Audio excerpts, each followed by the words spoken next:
model bagaimana menjalankan syariat Islam dalam dunia demokrasi. Allahu Akbar.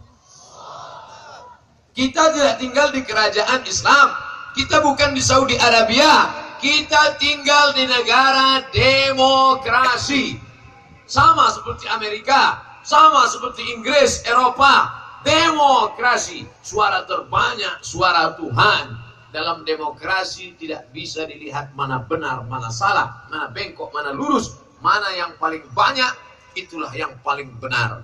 Dan kita sudah menerima itu sebagai asas negara Kesatuan Republik Indonesia. Di tengah negara demokrasi, Aceh menjadi model penerapan syariat Islam dalam perda yang dibuat oleh kanun berbau bernapaskan syariat Islam, sehingga siapapun yang datang kemari maka dia harus menghormati, memuliakan syariat Islam. Kenapa? Bukan karena ustaz, bukan karena ceramah, bukan karena tausiah, bukan karena khutbah, bukan karena pengajian, bukan karena wirid yasin, tapi kenapa? Karena ada aturan.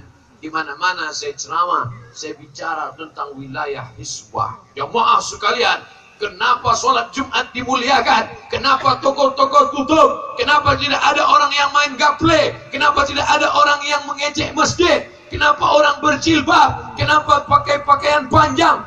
Karena ada aturan. Di mana itu? Di Nangro, Aceh Darussalam. Allahu Akbar. Jangan